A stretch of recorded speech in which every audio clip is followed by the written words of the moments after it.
എന്തിനാ ദൈവം 10 ബാധകളെ അയച്ചത്? ಏನಕ್ಕೋಸ್ಕರ ದೇವರು 10 ಬಾಧೆಗಳನ್ನು ಕಳಿಸಿದ್ರು? ഇസ്രായേൽ മക്കളെ വിടുവിക്കണമെങ്കിൽ ദൈവത്തിന് 10 ബാധകളെ അയച്ചിട്ട് മാത്രമേ പറ്റത്തുള്ളൂ. ಇಸ್ರಾಯೇಲ್ ಮಕ್ಕಳನ್ನ ಬಿಡುಗಡೆ ಮಾಡಬೇಕೆಂಬುದಾಗಿ ಹೇಳಿದ್ರೆ ದೇವರಿಗೆ 10 ಬಾಧೆಗಳನ್ನು ಕಳಿಸಿ ಮಾತ್ರನೇ ಬಿಡುಗಡೆ ಮಾಡ್ಲಿಕ್ಕೆ ಆಗೋದು. അപ്പോൾ ദൈവം സർവശക്തൻ എന്നുള്ള കാഴ്ചപ്പാടില്ല. ದೇವರು സർവശക്തനെಂಬ ദൃഷ്ടികോണ ഇല്ല.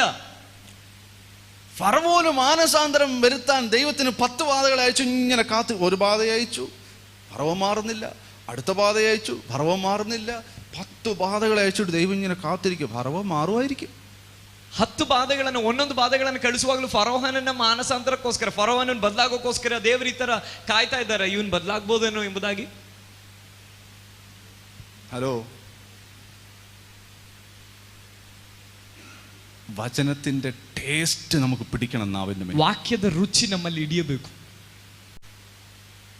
ഇസ്രായേൽ മക്കൾക്ക് മനസ്സിലാകണം, എന്നെ വിടുവിക്കുന്ന ദൈവം സർവശക്തനാണെന്ന്. ಇಸ್ರಾಯೇಲ್ ಜನಗಳಿಗೆ ಗೊತ್ತಾಗಬೇಕು, ನಮ್ಮನ್ನ ಬಿಡುಗಡೆ ಮಾಡುವಂತ ದೇವರು ಸರ್ವಶಕ್ತನು ಅನ್ನುವಂಥದ್ದು. Hallelujah, hallelujah. കാരണം അവർ ഇന്ന് വരെ കണ്ടത് 4 നൂറ്റാണ്ടുകൾ 4 തലമുറകൾ കണ്ടത് സർവശക്തനായ ഒരു ഫറവോയാ. ಅವರು ಇದುವರೆಗೂ ಕಂಡಿರುವಂತದ್ದು 4 ಶತಮಾನಗಳಿಂದ 4 ತಲೆಮಾರುಗಳಿಂದ ಅವರು ಕಂಡಿರುವಂತದ್ದು ಸರ್ವಶಕ್ತನಾದ ಫರೋಹನನ್ನ ಮಾತ್ರ. അന്നുവരെ കണ്ട സൈന്യം അത് ഫറവോന്റെ സൈന്യമാ കണ്ടത്. ಅವತ್ತಿನವರೆಗೂ ಅವರು ನೋಡಿರುವಂತ ಸೈನ್ಯ ಫರೋಹನ ಸೈನ್ಯ ಮಾತ್ರ. ഫറവോ എന്ന് പറഞ്ഞ ചെറിയൊരു രാജാവല്ലായിരുന്നു. ഫറോഹനಂದ್ರೆ ಒಬ್ಬ ಚಿಕ್ಕ ರಾಜನಾಗಿರಲಿಲ್ಲ, ഒരു വലിയ സാമ്രാജ്യത്തിന്റെ അധിപതി, ഒരു എംപറർ ആയിരുന്നു അവൻ. ಒಂದು ದೊಡ್ಡ ಸಾಮ್ರಾಜ್ಯದ ಅಧಿಪತಿಯಾಗಿದ್ದನು ಅವನು, ഒരു ചക്രവർത്തിയായിരുന്നവൻ, ചക്രവർത്തിയാಗಿದ್ದನು.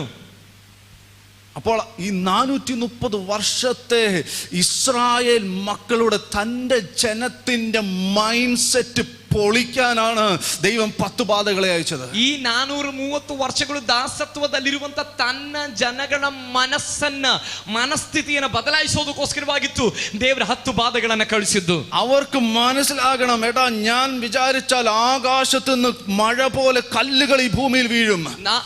അവർ ಗೊತ್ತಾಗಬೇಕು, ನಾವು ಪ್ರಾರ್ಥನೆ ಮಾಡಿದ್ರೆ ಆಕಾಶದಿಂದ ಮಳೆಗಳು ಕಲ್ಲಿನಂತೆ ಬೀಳ್ತವೆ ಎಂಬುದಾಗಿ. ഈ 430 വർഷം നീ കണ്ട ഈ മഹത്തായ നൈൽ നദി ഉണ്ടല്ലോ, അതിനകത്തെ വെള്ളം ഞാൻ വിചാരിച്ചാൽ രക്തമാക്കി മാറ്റാൻ പറ്റും. ഈ 430 ವರ್ಷ ഈ ಐಗುಪ್ತದಲ್ಲಿ ಕಾಣುತ್ತ ನೈಲ್ ನದಿ ಇದೆಯಲ್ಲ, ಅದು ನಾನು ಅಂದುಕೊಂಡ್ರೆ ಅದನ್ನ ರಕ್ತವಾಗಿ ಮಾರ್ಪಡಿಸಲಿಕ್ಕೆ ಸಾಧ್ಯ.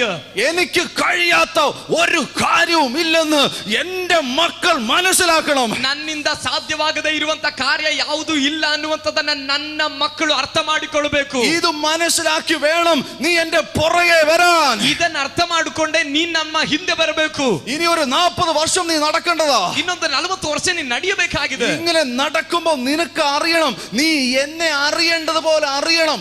ಈ 40 ವರ್ಷದ ಪ್ರಯಾಣದಲ್ಲಿ ನೀನ್ ನನ್ನ ಜೊತೆಯಲ್ಲಿ ನನ್ನ ತಿಳ್ಕೊಳ್ಬೇಕಾದ ರೀತಿಯಲ್ಲಿ ನೀನ್ ನನ್ನ ತಿಳ್ಕೊಳ್ಬೇಕು. ദൈവത്തിന്റെ അടുക്കൽ വരുന്നവന് ദൈവം ഉണ്ട് എന്ന് വിശ്വസിക്കണമെന്ന് വചനം പഠിപ്പിക്കുന്നു. ದೇವರ ಬಳಿಗೆ ಬರುವವನು ದೇವರಿದ್ದಾನೆಂಬುದಾಗಿ ನಂಬಬೇಕೆಂಬುದಾಗಿ ದೇವರ ವಾಕ್ಯದಲ್ಲಿ ನಾವು ಕಾಣುತ್ತೇವೆ.